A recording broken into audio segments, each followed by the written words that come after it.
ராதிகா, ஈரானின் உச்ச தலைவர் அயத்துல்லா அலி காமேனி படுகொலையை தொடர்ந்து மூன்றாவது நாளாக ஈரான் மற்றும் இஸ்ரேல் அமெரிக்கா இடையேயான போர் உச்சக்கட்டத்தை அடைந்திருக்கிறது.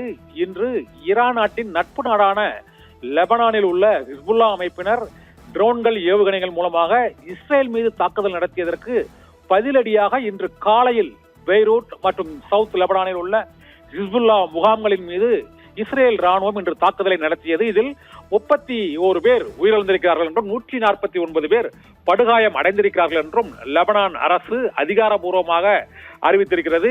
ஈரானின் நட்பு நாடுகளாக திகழும் லெபனான் மற்றும் ஏமன் ஆகிய நாடுகளில் ஈரான் ஆதரவு மற்றும் இஸ்ரேல் எதிர்ப்பு அமைப்புகள் ஆயுதம் தாங்கிய குழுக்களான ஹவுதி அமைப்பு ஏமனில் இயங்குகிறது, ஹிஸ்புல்லா அமைப்பு லெபனானில் இயங்குகிறது, ஹமாஸ் அமைப்பு பாலஸ்தீனத்தில் இயங்குகிறது. இது போல axis of evils, axis of resistance என்ற அடிப்படையில் அங்கு இஸ்ரேல் எதிர்ப்பு மற்றும் அந்த அமெரிக்க இஸ்ரேல் எதிர்ப்பு என்ற அடிப்படையில் பல்வேறு ஆயுத குழுக்களுக்கு அயத்துல்லா அலி கோமேனி அங்கு அவர்களுக்கு ஆதரவு அளித்து வந்தார். ஆயுத ரீதியாகவும் உதவிகளை அவர்கள் செய்து வந்தார்கள், ராஜ்ய ரீதியாக அவர்களுக்கு ஆதரவு கரமும் நீட்டி வந்தார்கள். இந்த சூழ்நிலையில் அயத்துல்லா அலி காமேனி படுகொலையை தொடர்ந்து அவருக்கு ஆதரவாக பல ஆண்டுகள் செயல்பட்டு வந்த அந்த ஹிஸ்புல்லா அமைப்பினர் எதிர் தாக்குதலையும் பதிலடி தாக்குதலையும் இஸ்ரேல் மீது நேற்று நடத்தினார்கள்.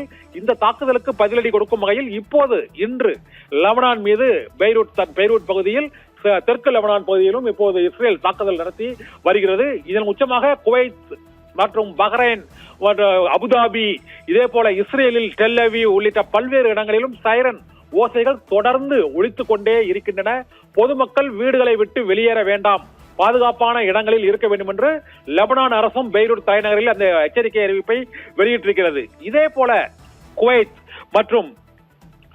குவைத், கத்தார், பஹ்ரைன், சைப்ரஸ் உள்ளிட்ட பல்வேறு இடங்களிலும் இதுபோன்று மக்கள் தேவையின்றி வெளியே வர வேண்டாம் என்ற எச்சரிக்கை ஒளியை அறிவிக்கும் அந்த சைரன் கார்கள் தொடர்ந்து அறிவிப்புகளை வெளியிட்டுக் கொண்டே வருகின்றன.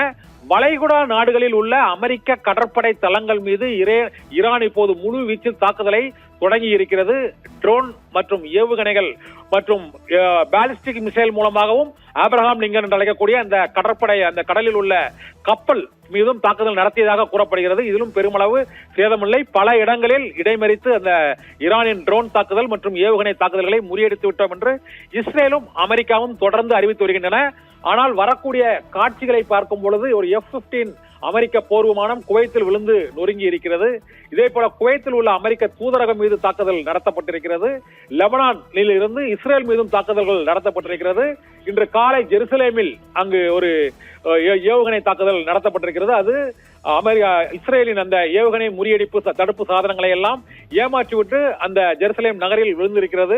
இதில் பலர் காயமடைந்திருக்கிறார்கள். இதுவரை 6 அமெரிக்க வீரர்கள் கொல்லப்பட்டிருக்கிறார்கள் என்றும் இதற்கு தகுந்த பதிலடியை கொடுப்போம் என்றும் போரை தொடர்ந்தால் கடுமையான விளைவுகளை சந்திக்கும் என அமெரிக்க அதிபர் டொனால்டு டிரம்ப் விடுத்த எச்சரிக்கை அனைத்தையும் புறந்தள்ளிவிட்டு ஈரான் தொடர்ந்து 3வது நாளாக வளைகுடா நாடுகளில் உள்ள அமெரிக்க கடற்படை தளங்கள் மீதும் இஸ்ரேல் மீதும் தொடர் தாக்குதலை நடத்தி வருகின்றன. இதே போல பதிலடியாக இஸ்ரேலும் லெபனான், ஏமன் மற்றும் ஈரான் நாட்டில் உள்ள டெஹ்ரான் நகர் ஆகியவற்றில் தொடர் தாக்குதல்களை இன்று மீண்டும் தீவிரப்படுத்தி இருக்கின்றன.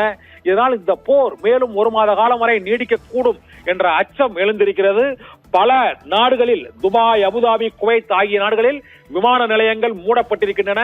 வளைகுடா நாடுகளில் சிக்கி தவிக்கும் 1 கோடிக்கும் மேற்பட்ட இந்தியர்களின் பாதுகாப்பு கேள்விக்குறியாகி இருக்கிறது. அவர்களை பாதுகாப்பான இடங்களில் தங்க வைத்து வெளியேற்றுவதற்கான நடவடிக்கைகளில் அந்தந்த நாடுகள் ஈடுபட்டு வருகின்றன. இதனால் மத்திய கிழக்கு வளைகுடா நாடுகள் மட்டுமின்றி இஸ்ரேல் மற்றும் லெபனான், பெய்ரூட், குவைத், சவுதி உள்ளிட்ட பல நாடுகளிலும் பதற்றமான சூழ்நிலை நிலை வருகிறது. தொடர்ந்து இரு நாடுகளும் பதிலடி தாக்குதல்களில் ஈடுபட்டு வருவதால் சர்வதேச அளவிலேயே பொருளாதாரம் மற்றும் பாதுகாப்பு அச்சுறுத்தல் ஆகியவற்றால் உலகம் முழுவதும் பதற்றம் தொற்றிக் கொண்டிருக்கிறது. ராதிகா.